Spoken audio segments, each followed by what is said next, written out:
Okay, folks, welcome to this episode of the Seabass podcast, as is going to be the new general way of things. The episodes where it's just me is going to be some stuff that's going on personally in life and some social commentary. And boy, are there some things to cover over the past, you know, 7 to 10 days. Um, First of all, welcome to the show. If you're unfamiliar, I am Seabass. I'm your host. I'm the talker of talkers on this show. It is my namesake, and hopefully, you enjoy the content that we're trying to produce here. General format is going to be one episode a week, is going to be me just random talking about stuff, talking about life, talking social commentary, and then episodes where I have guests. And the episodes where I have guests is going to be uh, kind of a storytelling type episode where folks just tell their stories about their life and things that happen in their life and things that make them interesting. Everybody's interesting to somebody else. Everybody has a story, and I want people to tell those stories. So let's get into my story a little bit. So I've been back to work since Christmas Eve. I got cleared on the 21st of December to return to work, and I'm having issues with a third party vendor and my employer for a benefit that I received for taking time away from work, uh, where I could still receive 80% of my check. What a nightmare, folks! What a nightmare. So this third party insurance company claims to have overpaid me, and nobody seems to know what the total amount is. I'm getting ranges from less than $100 to almost $1,000 that I am going to maybe, possibly, eventually owe back uh, and pay back. Um, you know, I told the HR representative when I spoke with them, like, what a nightmare. Like, I depend on stuff with my money to be right the first time, and to be told that there was a mistake and somebody clicked the wrong button or there was a wrong date input and now I'm going to have to pay back a bunch of money. Well, crap, that money's spent. That kept food on my table and that kept my lights on. Um, that keeps my folks, what a nightmare. Um, if you can avoid taking time off of work for stuff and just use your regular paid time off, I would highly encourage you to do that. Because this whole benefit thing that I was encouraged to take advantage of was not a benefit at all.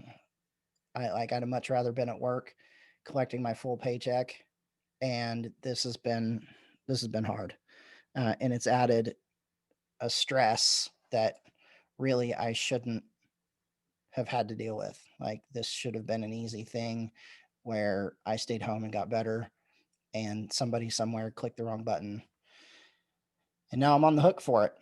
So, as far as healing goes, for those of you that are able to watch on the video, let's see where I can get the best light here. Maybe there. Maybe there. So you can see the incision on my elbow has healed up pretty nicely. I mean, I'm gonna have a gnarly scar there, but chicks dig scars, and I have one that's married to me, so maybe she'll dig it. Um, in terms of pain and use and function of my hand, I have full function. There's still times where I'm tender and times where I'm sore, uh, but in terms of pain and being able to put my elbow on a table and put the point of my elbow on a table and rest it there for a little bit, I don't get any pain down my forearm anymore, so that's good. My wife, my dear sweet wife. So on the 8th was her 1 month uh, anniversary. You call it 1 month anniversary, whatever you want to call it. 30 days, a month, 31 days since she had her gastric bypass surgery. She so last Wednesday, what date was that? Let me take a look here. So last Wednesday was the 6th of January. So on the 6th of January, wife started not feeling very good, started complaining of just not feeling good. At first, when you say just not feeling good, you take it at face value. And then the next day she woke up and she's like, I'm just really not feeling good. So given the current health climate, we obviously were afraid for COVID, but not symptomatic at all, no fever, no headache, no anything other than she just kind of didn't feel good. And then late Wednesday night, Thursday morning, she started to complain that her belly hurt a lot, that her lower left belly hurt a lot. For those in the medical field, you hear lower left and you say, hallelujah. It's nothing. It's not on the right side. It's not gallbladder. It's not appendix. Hallelujah, Lord Jesus. Okay. Well, Shannon has neither of those. So her optional parts are gone. Typically, when you take optional parts out of something, it decreases the cost. In humans, you take optional parts out and it's very expensive. So all of her pain's been on the left side. Thursday night, I had to work, and she texted me really early in the morning, probably 3:30 or 4 o'clock Friday morning. I was at work, and she's like, "Hey, I'm not able to drink anything. Everything that I drink runs straight through me." And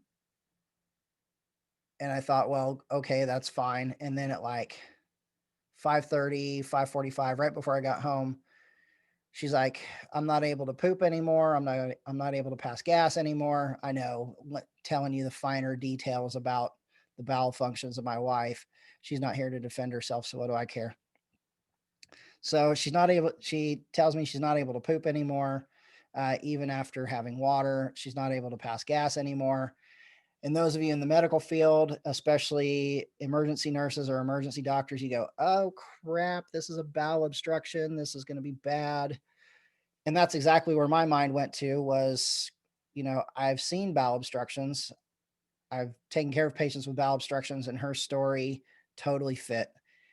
She was nauseated. She's not able to pass stool. She's not able to pass gas. She's not like, she wants to throw up, but can't. Like these are all bad things to hear, when you're hearing belly pain and all the other obvious causes are gone. Oh, and she's had a hysterectomy, so most of her lady parts are gone too. So the ones that matter are still there. Okay, so that aside, her belly hurts. So Friday afternoon, at around 3 o'clock, she, uh, I get up from sleeping from work, and then she says, hey, I haven't had a bowel movement all day. I'm still not able to pass gas. So, I roll out of bed. I come out to the living room, hugs and kisses. How are you feeling?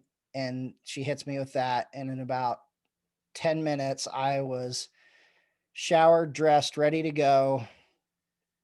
Kids in the van, taking them to grandma's house so that we could make a trip to the emergency room. So we get to the emergency room, and my coworkers are there, people that I know and trust.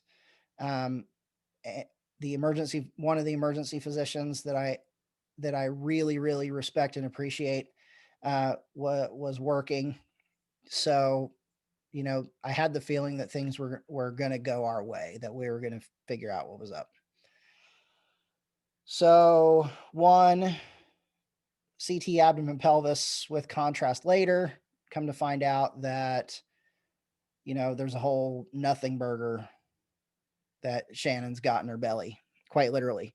Um, the bowel was decompressed, it was empty, no stool, no gas, no free fluid around. The bowel the bowel looked healthy on CT, but CT is not a be all and end all for belly stuff. There's a whole litany of things, especially after bariatric surgery, that can happen and go wrong. So, you know, the obvious things, the things that can hurt you fast and kill you quick, we got ruled out. The things that are true emergencies got ruled out. And I love where I work, and I love the emergency room that I work in. One, we're a small place, we're a small shop. Um, we all know each other, and we all know that, when we have to come to the hospital, that it's kind of a big deal. Um, I try certainly not to use the emergency room for uh, what might be deemed rinky dink or piddly things. So we try to reserve the emergency room for things that are serious, right? And that's the whole line. What's in a name? The emergency room should be reserved for emergencies, right? Bleeding that doesn't stop. You're not breathing. Your heart is not beating. You had your eye plucked out with a rusty spoon. Those are emergencies, right? Somebody dug your heart out with a spoon. Why a spoon? Because it hurts worse, you twit. Okay. If you get that reference, you should make a comment. Please, please, please make a comment and tell me you got that joke. Okay. I digress. So the emergency room is for emergencies. We thought that this was something that could easily, need a surgical intervention. So come to find out, there's a whole lot of nothing there. We go home pretty reassured, feeling pretty good that this is, gonna be okay. We were on the phone with Shannon's bariatric surgeon. Let their office know what was going on. Let them know the lab results. Let them know the imaging results. They seemed, kind of nonplussed by it. Said, "Hey, make it through the weekend if you can. If you can't, show back up at the emergency room and get taken care of." And our plan was, if we needed to end up back at any emergency room, we were going to make the trip down to Salt Lake City, down to St. Mark's Hospital. That's where her surgeon is. That's where her care was for the surgery. That is the appropriate place to show up to get definitive care. Okay. Luckily for us, her surgeon's office called at around noon today just to follow up, just to check up. And Shannon got on the phone with him and said, "Hey, I'm not really feeling well. I'm still not feeling well. We had that emergency room visit on Friday. You guys said don't worry about it, even with the labs." So Shannon has chronically low potassium. We know this. She lives with it. She takes a daily potassium prescription to try to level that out. Now, for whatever reason, the surgeon's office either didn't understand or didn't recognize that the ER doctor was okay with it. Um, he was kind of nonplussed by it because that's essentially where she lives at. Her number was 3.0 on Friday, which, generally speaking, the range for potassium is anywhere between 3.5 and 5. 3.0 is not dangerously low. It is low, but for her bariatric surgeon, they kind of are obsessive about chemistry numbers and electrolyte numbers. So he was a little miffed that the ER doctor didn't do anything about it. And I'm like, we called you and we told you and we gave you the result and we even emailed you the paper result. So don't get pissed off at my emergency room doctor. Again, somebody I respect and I work with and trust the work that he does. Uh, and also knowing what I know, thought agreed was the right call in the moment to not fix the potassium level. Okay, certainly not IV, and she already takes daily potassium, so what's the big deal? However, surgeon wasn't very appreciative of it, and I wouldn't say that he and I didn't get into it, but I spoke with Shannon. I'm like, that's not cool, and that's not right that he wants to tell you that the, you know, that he's kind of upset with the ER doctor when we gave them full notice. We told them, this is the number. Do you want to do anything about it? And they said no. So sorry about your luck, Chief. You don't get to piss and moan and Monday morning quarterback my ER doctor after being told what the plan of care was. So that's where we're at right now. Shannon's been admitted to the hospital. She is getting IV potassium, IV pain meds, IV nausea meds. When I left at 7:30 tonight, uh, she was feeling much better, much more sleepy from narcotic pain medication and IV Phenergan, the nausea medication. For those of you not in the medical field, um, I will try my best to clarify, you know, uh, what I'm talking about here, so that you can follow along. Uh, she was well on her way to being sleepy night when I left at around 7:30 tonight. So hopefully she'll be able to get some sleep through the night. The surgeon uh, wants to take her back for a scope tomorrow. Wants to do an endoscope uh, where he puts a camera down her throat, takes a look inside her guts, and tries to figure out what's going on. He's got one of two guesses. One being a stricture, and imagine, if you will, like your guts are a hose, right? And if you put a rubber band around a hose, it narrows the diameter, makes it a lot harder for stuff to pass through it, right? And it increases the pressure. He thinks that she might have a stricture. She's kind of in the right time frame to have a stricture. She might also have what's called an adhesion, where the bowel can stick to the abdominal wall and scar to the abdominal wall, or the bowel scars in on itself, and that can be causing the pain, which isn't altogether uncommon. These are kind of anticipated or expected. Um, in terms of severity, they range from mostly benign to pretty severe. If you get a stricture or an adhesion, um, and it cuts off blood supply, it can kill a section of bowel, and then that piece of bowel needs to be removed and then resected, which is major surgery. It's a big deal. The other idea is she might have an ulcer. And if that's the case, then both of those are relatively easy fixes depending on severity, right? Obviously, the more severe, the more fixing that needs done, and the more intervention that needs done, and the more invasive intervention needs done. So, hopefully, we find out tomorrow with a scope that she's got something pretty simple going on that's an easy fix, either with medicine or with an additional scope and a balloon. Time will tell. We'll see what tomorrow brings. Stay tuned to the Facebook page for updates. As I get information, I'll consider going live to update you and talking about that. So that's the update on the Seabass family life. Okay, folks, let's get serious. So in the last show that was just me, I said we were going to start talking about things that are uncomfortable, things that are important. And I was hoping to put that off for another 2 or 3 episodes.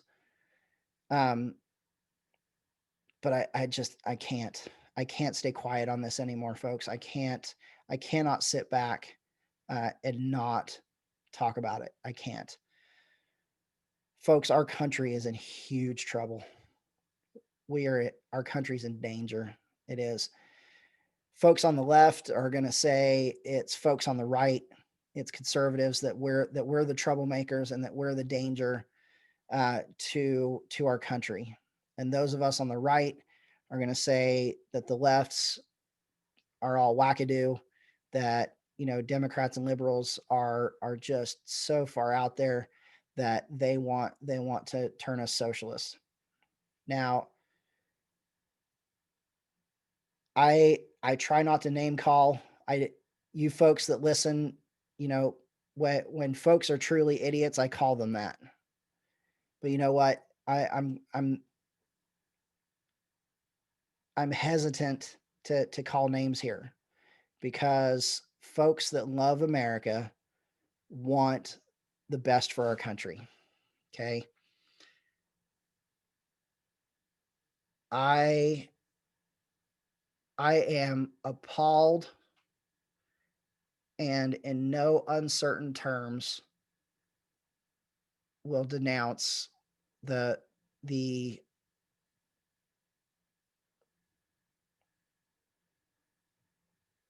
I'm trying to find the right word here. Because if I use the term insurrection, that's not correct. It's not correct. If I use the term riot, that's closer to correct. If we want to call it demonstration, that's not, I don't think that's strong enough. Um,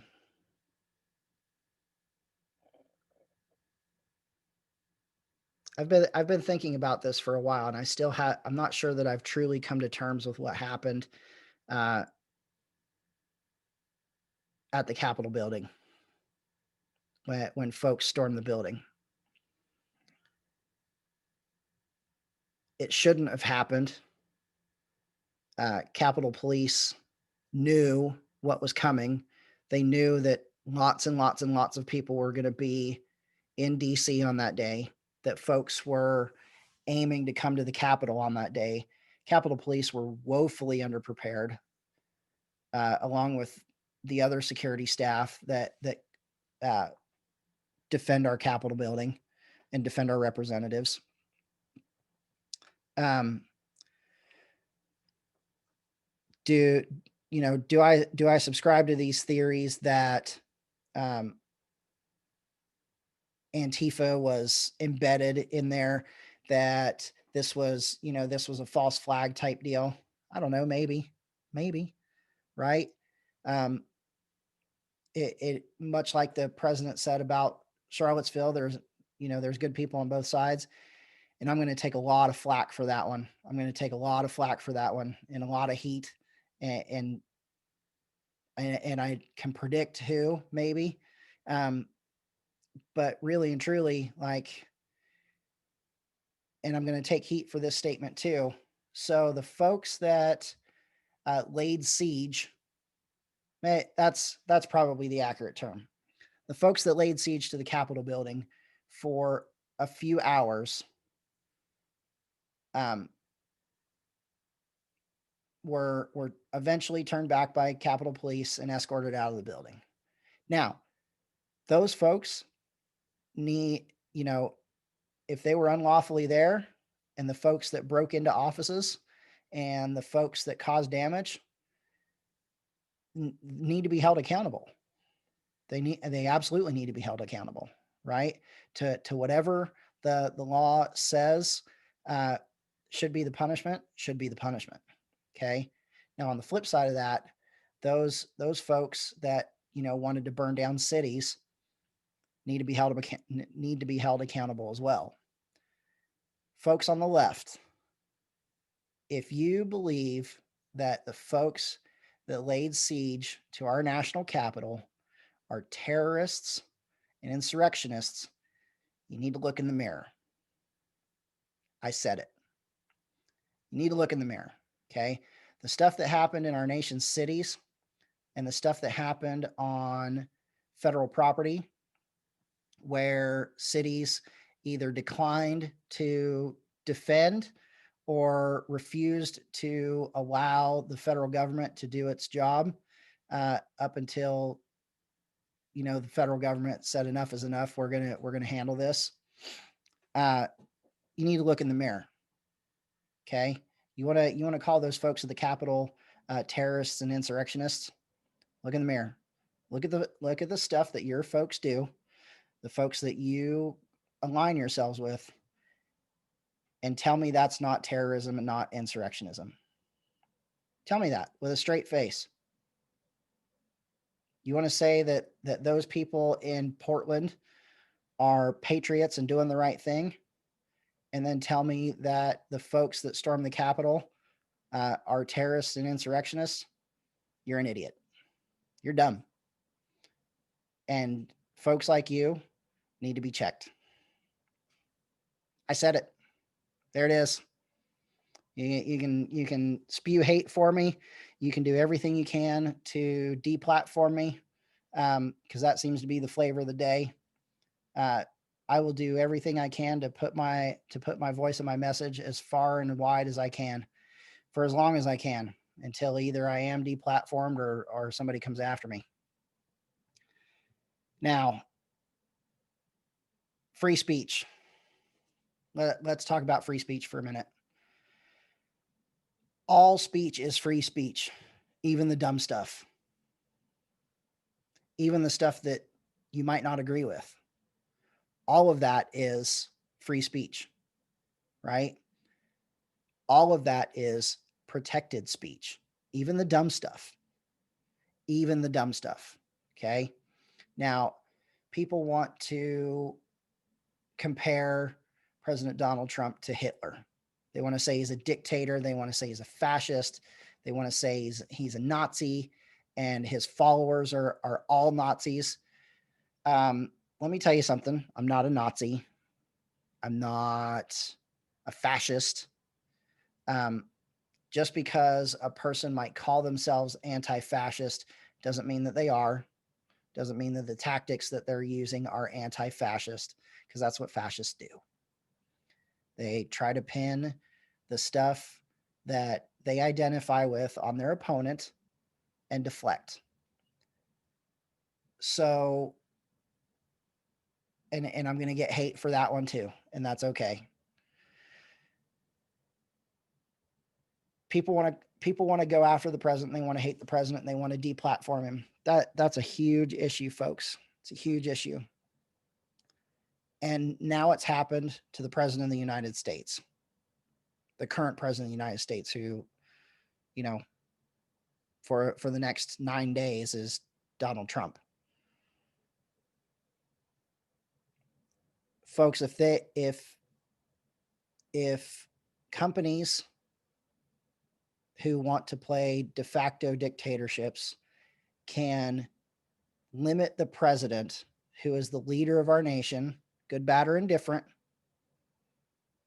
want to limit his speech and limit the amount of contact that he can have with the people of the United States, that's wrong. That's wrong. And if you don't believe it's wrong, you're also an idiot. All speech is free speech, even the dumb stuff and even the stuff you don't agree with. If these companies and these entities can go after the president and limit the president, they will come after you. They will come after us. They will come after me. Folks, we're in trouble. Our country is in grave danger. I certainly think it is. You should too. This is a bad look for us, folks. It's bad. And if you don't believe me, just you wait until our friends across the pond, not just Britain, the EU generally, just wait until the EU takes a look at what these companies are doing. I fully believe that once the EU gets involved in this, these companies are going to get their pee-pee smacked. They're going to get run into the dirt pretty hard over this, and these companies are going to get hurt. I would encourage anybody who has any kind of money invested in these companies to divest, because you're getting ready to lose it all. It's a prediction that's all it is. It's a prediction. I really think that a lot of people are going to be really pissed off really soon, and they're going to pull all their money away from these companies that they used to like. Okay. For as much as my friends on the left want to say that, Parler is a right-wing conservative echo chamber, Facebook's already there. Facebook's already there. Ron Paul, former congressman, wrote an op-ed today. I think it was today. Regardless, Ron Paul wrote an op-ed speaking out against censorship. After that article ran, he was censored from Facebook. A man who is no longer active in government, retired from government, decides to speak out against a company, and they take action against him. Folks, this is bad news. It's bad news.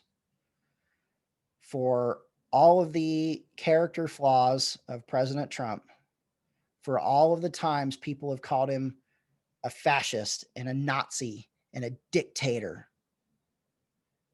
where has he silenced or stifled the speech of a person or a group or an entity? Now, he's called names. He's called names. Let's call a spade here. He's called names. He's called the mainstream media the enemy of the people. At first, I didn't appreciate that. I didn't fully understand what he said, not necessarily what he said, but what he meant by that. But over the past several months, do not be mistaken. The mainstream media is an enemy. It is not out to protect us. It is certainly not out to protect you. And if given the chance, they will come after your speech and you'll get censored too. Folks who think differently than those who are coming into power are going to be censored, are going to be stifled. I don't know how long my message is going to be able to stand, but I'm going to do everything I can to make it stand. Folks, just because you think differently from me does not mean that I hate you. It means that we disagree. We have forgotten and we have gotten away from how to disagree with each other and still be reasonable people. Folks, there are a bunch of rabid folks among us who are out for blood. The Democrats and the left have shown us the playbook. It's time that we play by the new rules as those on the right. We have to stand up. Our voices will be stifled in the coming months, and we have to stand up. We have to say this can't happen. All speech is free speech. Now, I would encourage folks that are listening to go to Parler. Guess what? It doesn't exist. Wiped off the face of the earth in a matter of hours because they stand against those who would stifle speech. I'm going to get hate for it, and people are going to say, "Well, Seabass, you're a conspiracy theorist." No, nope. There's no conspiracy here. This is proven fact. Parler doesn't exist because a group of companies got together and said, "We don't like you. We don't like what you're doing, so we're going to shut you down." Folks, it's only a matter of time before they come for us. These folks who would play government. Let's run the numbers here. Just think about it for a moment. Just think, okay? How many employees does Facebook, Twitter, and Apple have? Thousands, tens of thousands. I don't know those numbers exactly. I'm sure that they're easily findable. I'm sure that we can find what those numbers are, how many employees those companies have. Okay, so let's break that down. How many of those employees are actual decision makers, right? How many of those employees look over tweets and posts and say, this is okay and this is not? That number shrinks by a lot. Okay. Now, think about it. If you appeal censorship, how many people are involved in the appeals process of your speech at those companies? I would assume even less. I would assume not nearly as many. Maybe tens, 20s, 50s at the most. I couldn't imagine that it would be thousands. So the number of people who actually control what speech is amongst the big tech companies might be in the high hundreds. I couldn't imagine that it's more than 10,000. I could easily imagine that it's less than 1,000. Less than 1,000 people. And this is mere conjecture. This is all a guess based off of spitballing, based off of thinking. Okay. Because apparently we're not allowed to do that anymore for ourselves. We're not allowed to think. We're not allowed to say what we're thinking, or the thought police are going to come get us. And the only means of communication we're going to have is by messenger pigeon. And, soon enough, we might have to be eating those. So, hundreds to maybe a few thousand people control what accepted speech is at these companies. Folks, there are a lot more of us than there are of them. We have to stand up. We have to say that this is not acceptable. And even if you don't agree with the president, and even if you think what he says is dumb, it's still protected speech because it's free speech. And all speech is free speech, right? Because if some speech isn't free speech, and if some speech isn't protected speech, then none of it is. Then none of it is. And that's where we're at now. Somebody somewhere has said this is okay and this is not. Folks, they're coming for you. And once they run out of perceived enemies, they're going to turn on themselves. So those of you that think you are on the right side of history on this, you are not. You are not. They will come after you too, because you will say something that is deemed offensive. Cancel culture will come to you. Somebody is going to dig into your Facebook past. Somebody's going to dig into your Twitter past, and you're going to have said something offensive. Now, I'm going to say something, and you're going to think it's funny, but it may very well come down to something like that. If at Thanksgiving you have ham instead of turkey, they're going to come after you. Somebody is going to come after you and try to cancel you for that. Just you wait. Folks, I pray for our country. I am sad at the current political state of affairs. It has weighed heavy on me over the past several days. I hope that our country can survive this, but I don't know. I really don't. I am uncertain that our country will survive the coming months. I posted on my personal Facebook as well as the page, the show page on Facebook. In the Declaration of Independence, there's a quote. It is our response, and I'm going to paraphrase here. It is our responsibility as citizens that when we feel the government is not doing what it's supposed to, that we should throw it off, that we should find a new government, that if we need to, we abolish it. I I think we're close to that. I think we're close to a point where we need not necessarily abolish government, because we need government, right? Government's role is to protect rights. It is not to grant rights.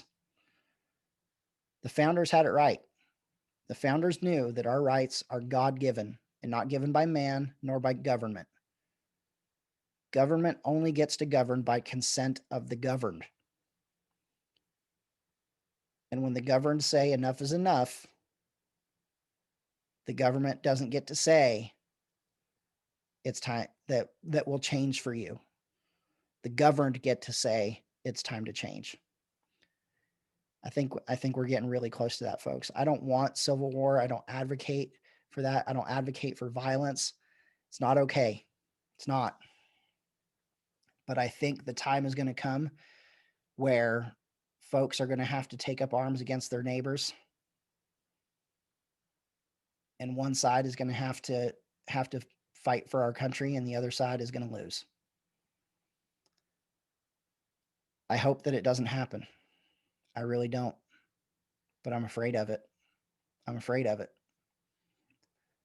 Joe Rogan in a podcast, and I'd have to look it up. I'm going off of memory here.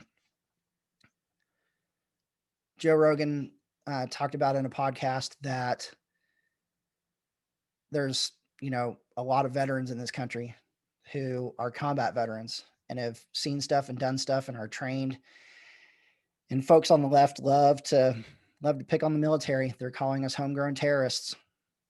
They're saying that we're the problem, and I take great offense to that. I will not stand for being called a terrorist. I have worn the uniform of my country honorably and proudly. I will not be called a terrorist. Folks,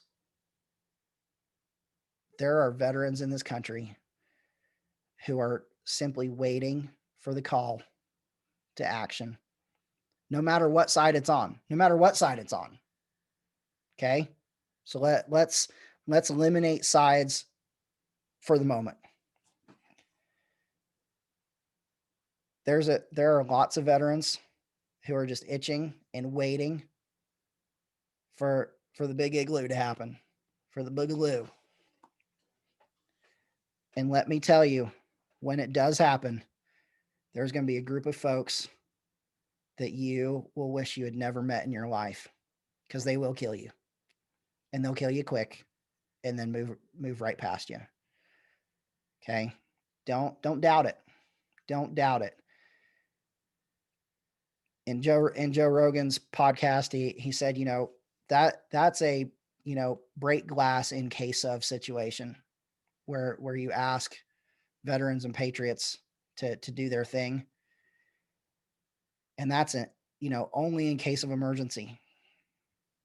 And I think we're getting close. I do, and it saddens me. It hurts my heart to think that Americans are going to have to take up arms against other Americans to save the country. Veterans, the vast majority of us just want to sit on our porch and drink beer and be left alone.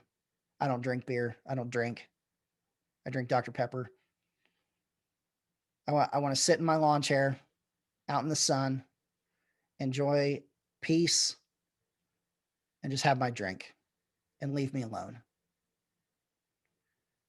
The vast majority of people want to do that.